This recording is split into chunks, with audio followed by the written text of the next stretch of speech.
está lá em Mateus capítulo 5. Mateus capítulo 5, apenas o verso de número 13.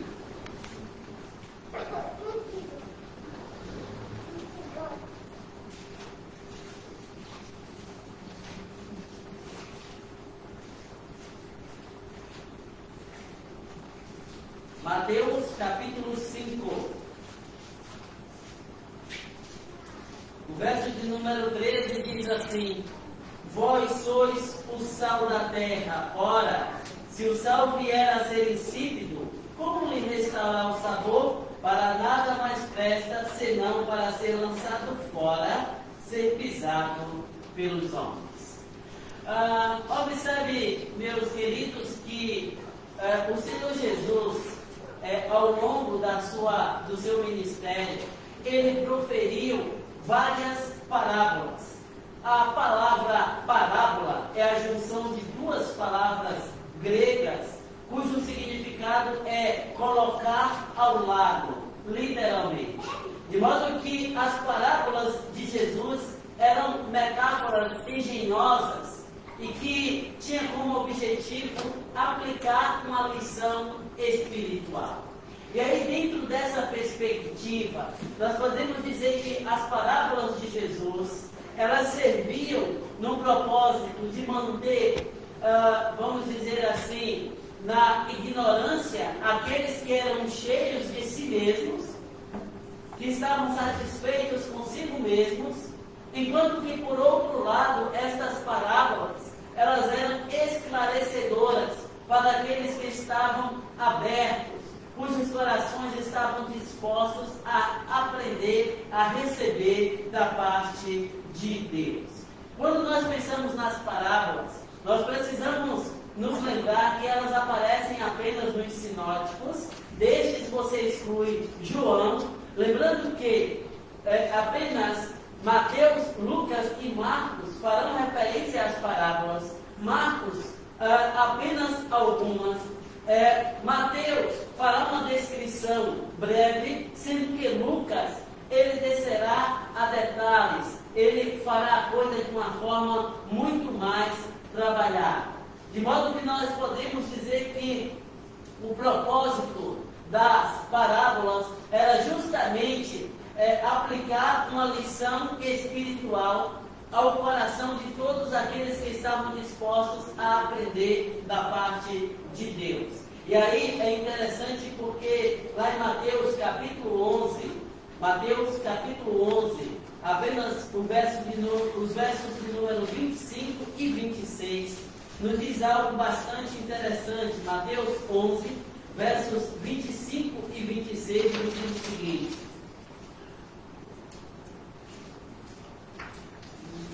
Mateus 11, versos 25 e 26. Por aquele tempo exclamou Jesus: Graças te dou, ó Pai, Senhor do céu e da terra, porque ocultastes estas coisas aos sábios e instruídos e as revelastes aos pequeninos. Sim, ó Pai, porque assim foi do teu agrado. Ou seja, aqueles que achavam-se autossuficientes, vamos assim dizer, não foi para estes que o Pai revelou as verdades espirituais, mas para aqueles que Jesus descreve aqui como sendo pequeninos, aqueles que estavam dispostos a aprender da parte de Deus de fato. Dentro dessa perspectiva, levando todos esses fatores em consideração, eu quero lhes falar nesta oportunidade sobre fazendo a diferença. E a partir de hoje, nós faremos a imersão em algumas parábolas proferidas pelo Senhor Jesus. Lá em em Marcos capítulo 9, verso 50, diz assim, Marcos 9, 50. Vós sois o sal da terra. Ora, se o sal vier a ser insípido, como lhe restaurar o sabor? Para nada mais presta, senão para ser lançado fora, ser pisado pelos homens. Daí, queridos, nós podemos descrever a essa altura e nessa oportunidade a respeito do fator sal. É interessante que o Senhor Jesus aqui, no texto que nós lemos inicialmente de Mateus capítulo 5, verso 13, ele descreve o sal e a luz. E aí eu quero entender do elemento sal. E quando nós falamos a respeito do sal, nós precisamos entender que à luz das Escrituras, o sal aparece em diferentes contextos, com diferentes funções, tanto do ponto de vista destrutivo quanto construtivo. Só para vocês terem noção, quando o exército inimigo atacava o outro, uma das formas que tinha para inviabilizar aquele que foi atacado era semear sal no propósito de matar a plantação.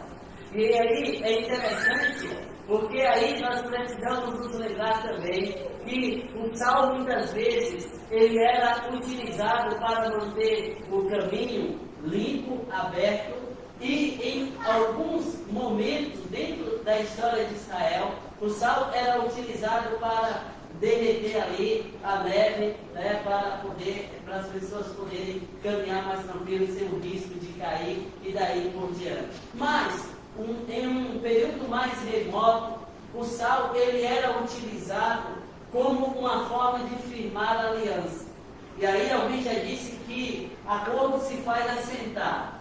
Então, as duas partes, elas iam fazer um contrato, um acordo. Então, cada um levava lá a sua porçãozinha de sal. E aí eles misturavam aquele sal. E aquele sal misturado, eles colocavam na comida. E ali eles comiam. Naturalmente, sobraria sal. Aí, levava de volta este sal para a vasilha onde cada um tinha levado. E aí, isso significaria que aquela aliança que eles fizeram deveria ser preservada, afinal de contas. E assim, o sal ele vai tendo diferentes utilidades. E alguém já disse certa vez que o sal, em um determinado momento da história, foi um elemento muito caro por ser uma coisa degustada por todo mundo.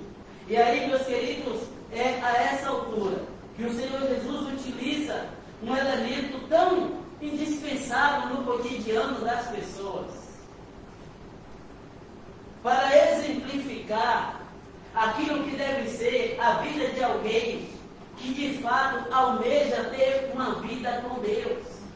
É por isso que o Senhor Jesus diz: vós sois o sal da terra. E aí você precisa lembrar que esse texto ele vai suceder as bem-aventuranças.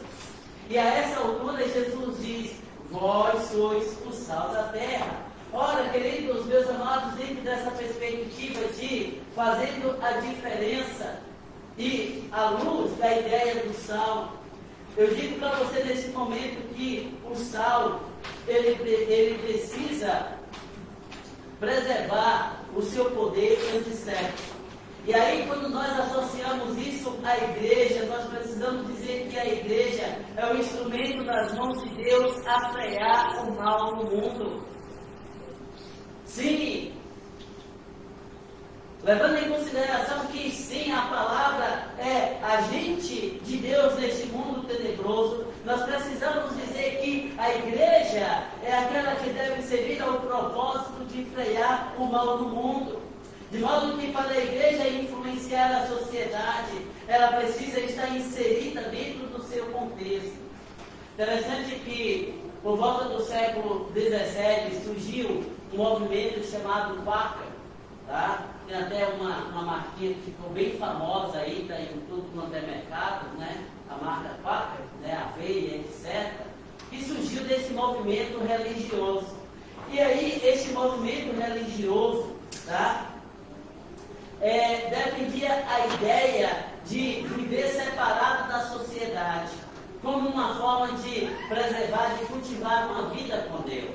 Mas isso vai contra aquilo que nos é ensinado pelas Sagradas Escrituras.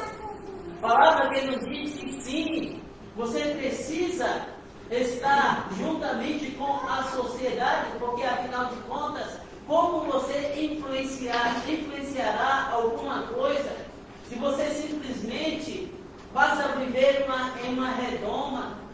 Se você defende o ostracismo, o voltar para si mesmo como sendo um estilo de vida. Não. Essa não foi a proposta de Cristo e nem a igreja deve defender esse tipo de postura exclusivista, separatista. Pelo contrário, a igreja deve estar no mundo e aí ela deve exercer a sua influência saneadora na medida em que cada indivíduo que possui a palavra, que conhece as Sagradas Escrituras, deve sim ser aquele instrumento capaz de frear as posturas, as inclinações que desagradam a Deus. Sim, dentro dessa perspectiva, você não pode ser omisso, pois no que diz respeito à vida espiritual não existe neutralidade. A palavra está sempre nos desafiando a que nós assumamos uma postura. Aliás, lá em Mateus capítulo 10, versos 32 e 33, o Senhor Jesus declara quando diz que qualquer que ele confessar diante dos homens, ele também o confessará diante do Pai que está no céu.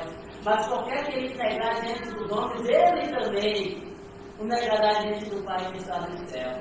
Então a palavra está sempre te chamando, te desafiando a que você assuma uma postura. No que diz respeito à vida com Deus, não existe neutralidade. Pelo contrário. De modo, queridos, que ainda dentro dessa perspectiva, no que diz respeito a fazer a diferença da perspectiva do sal, seu poder de dar gosto. E aí o Senhor Jesus diz assim: se o sal tornar insípido, para que serve? E aí é interessante porque alguns estudiosos, eles dizem que, principalmente ali na região do Mar Morto, quando o sal ele se tornava úmido, ele perdia as suas propriedades e, portanto, a sua utilidade.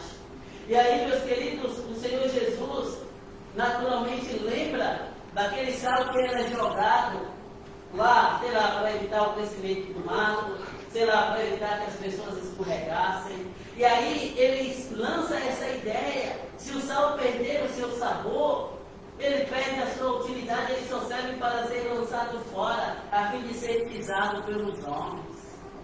E aí, meus queridos, meus amados, nós precisamos sim nos lembrar que, dentro dessa perspectiva do sabor do sal, né, que naturalmente dá gosto aos alimentos, a igreja ela é chamada de igual forma a ser agradável à sociedade na medida em que ela compartilha a palavra no meio que ela está inserida.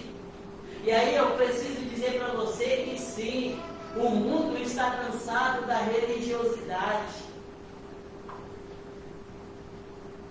E muitas vezes o indivíduo está lá cercado de repente de símbolos religiosos, mas mente como respira, mas desrespeita o próximo, em desconsideração a palavra de Deus que nos desafia a amar o nosso próximo como a nós mesmos.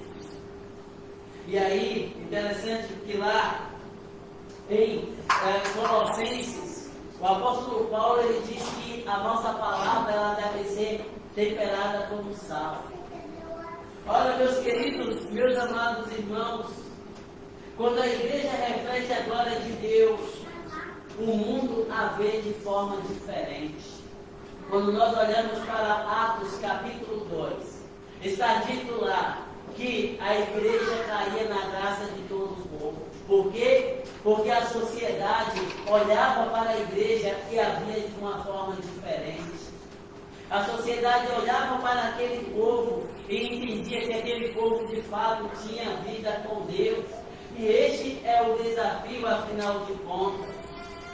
Deus não te pôs como algoz. Isso é bastante interessante. Mas sim como atalaia. E às vezes nós nos equivocamos no tocante ao papel que nós devemos exercer no mundo.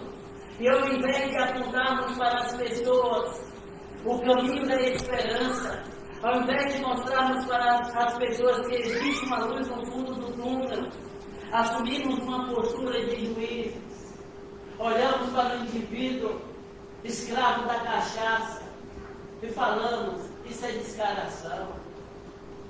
Olhamos para o indivíduo lá, mergulhado na prostituição, isso aí é sinvergonhice. Ei, o teu papel como arauto é o de pregar o Evangelho. Se o indivíduo está lá na sarjeta, prostrado, é porque ele ainda não foi alcançado pela graça. E compete a você ser este instrumento nas mãos de Deus para dizer: ei, você já ouviu falar a respeito de Jesus? Não aquele Cristo pendurado no madeiro, mas o Cristo ressurreto. Eu não estou te falando aqui a respeito de religião. Eu estou te falando a respeito de novidade de vida. Que tal ter um encontro pessoal e real com Cristo? E Ele tem poder para mudar o curso da tua história. De repente, o indivíduo está encontrando ali, naquele estilo de vida, uma válvula de escape.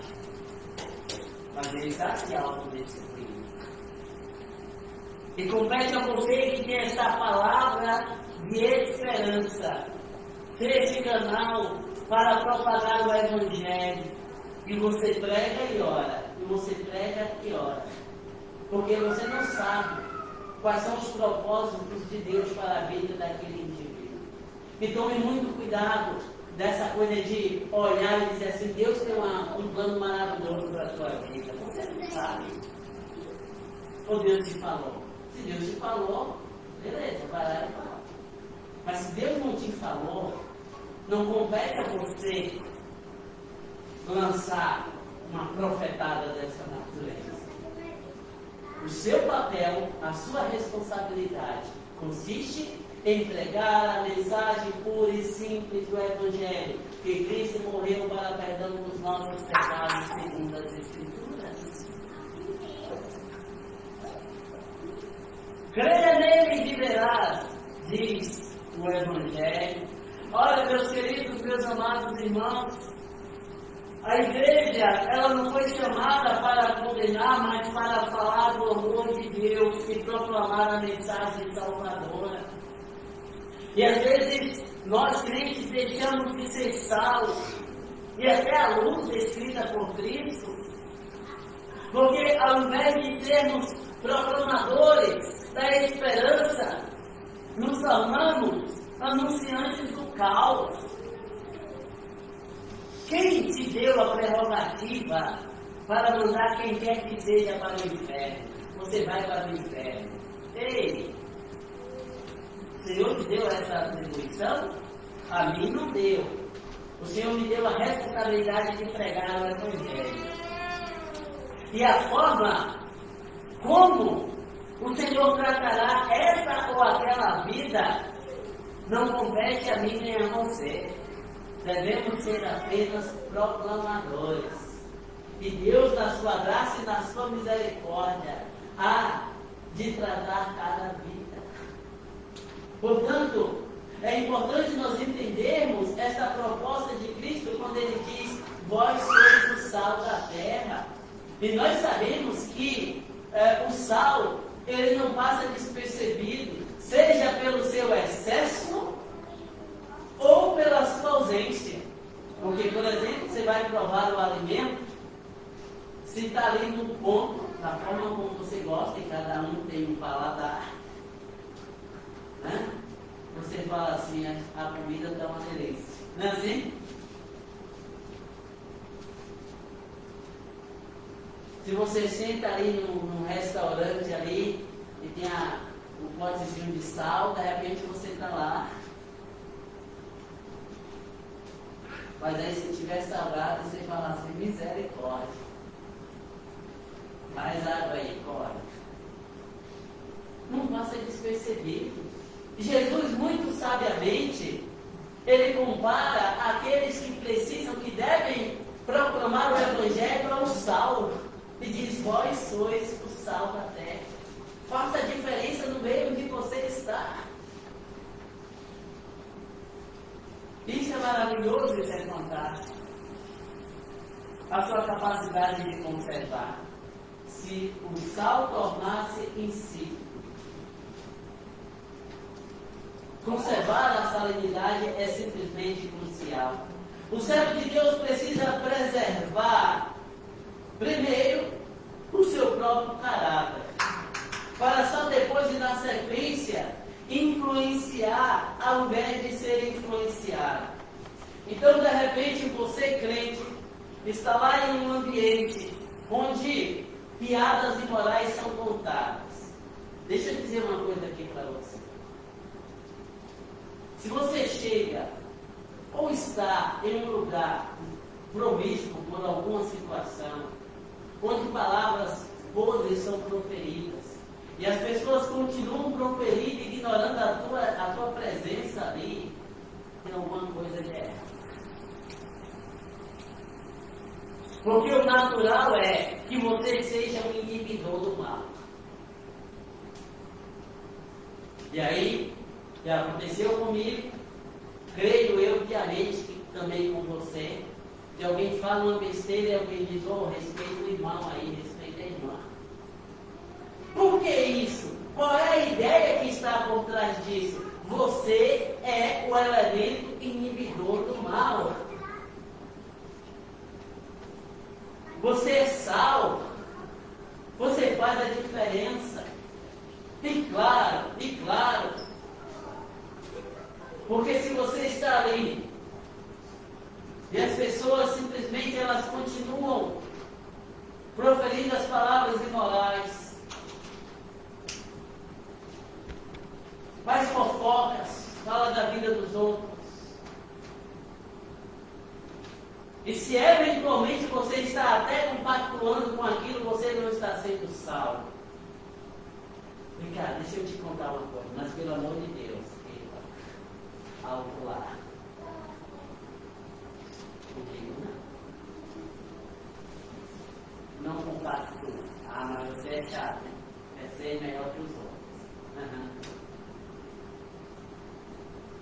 Porque a palavra é clara, que é melhor agradar a Deus do que os homens.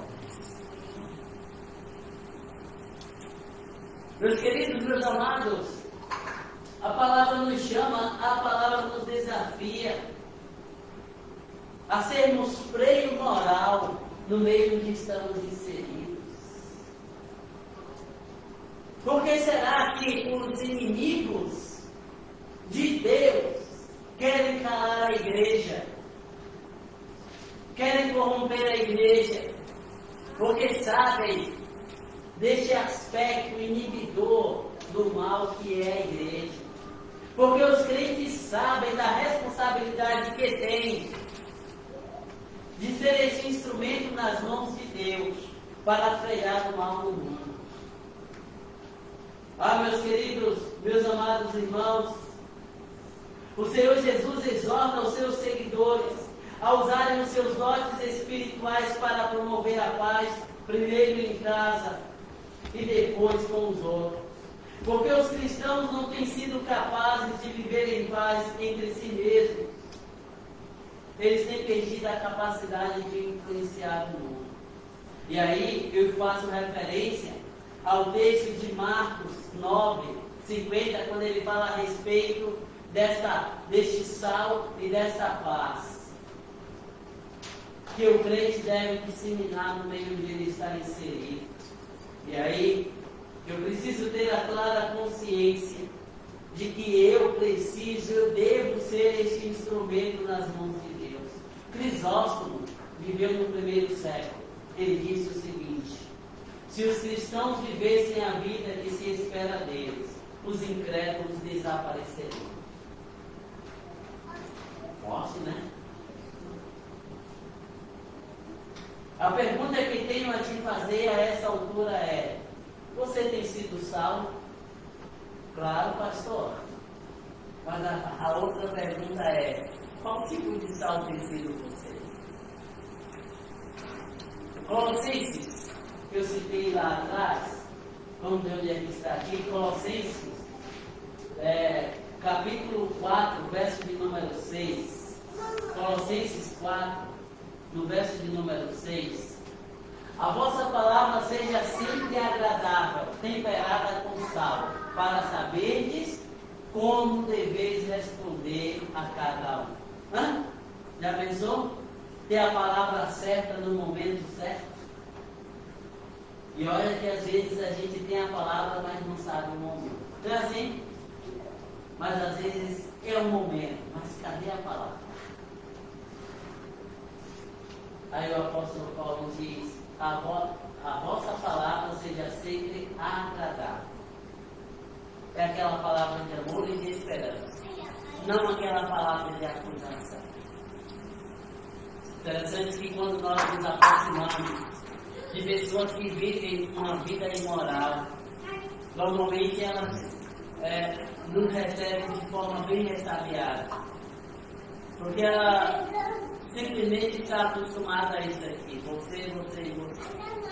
Mas de repente você tem que dizer: vem cá, deixa eu te mostrar o outro lado da moeda. Vem cá. E se eu te disser que você pode ter um outro estilo de vida? E se eu te disser que existe um Deus de graça, de amor e de misericórdia? E se eu te disser que sim, alguém olha e se importa com você? Acredite, por experiência, 5 minutinhos e o indivíduo já está em lágrimas. E dizendo assim: não creio, isso é possível? Sim, é. Confessa os teus pecados diante desse Deus de misericórdia. E aí você vai conduzindo o Evangelho, fala do Deus que criou todas as coisas, e vai. Lembra o Evangelho de Romão? Nesse DVD? Isso aí. E no fim você fala da fé, e aí você diz assim: vamos confessar esse Jesus como Senhor. Seja o sal que dá sabor, não seja o sal insípido, aquele a respeito do qual Cristo diz que um dia dirá: nunca vos conheci, apartai-vos de mim, vós que praticais a iniquidade. Amada igreja, o desafio é: faça a diferença. Crentes, façam a diferença. Certa vez, quando eu era mais jovenzinho, eu pedi uma pessoa para que me arranjasse, me desse uma oportunidade de emprego em uma firma. Eu já era crente a essa altura. E aí ela falou assim: olha, eu até poderia, mas lá é um lugar muito promíscuo, muito cheio de pecado, eu acho que não vai fazer bem. E aí, de uma forma ousada, eu disse: é lá que eu quero estar. E para a honra e glória de Deus, por todos os lugares por onde eu passei, desde os meus 17 anos de conversar, eu preguei o Evangelho e vivi dessa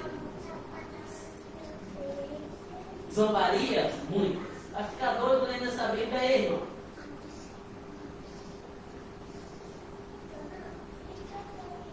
Mas quão gratificante quando alguém aproxima e diz assim: continua lendo, eu quero ouvir. Que dia eu pulo na sua igreja?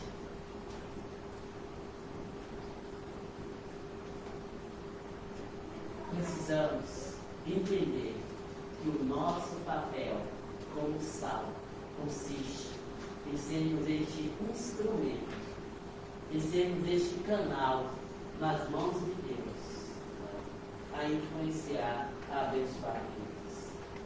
Porque quando assim não fazemos, melhor dizendo, passamos a ser influenciados e vamos naturalizando tudo. E chega uma hora que você começa a aprovar aquilo que você deveria reprovar. Que Deus tenha misericórdia da igreja. Que o Senhor nos dê graça, de modo a sermos achados o sal que influencia. E que através de nós, vidas sejam influenciadas e o nome do Senhor exaltado. Amém?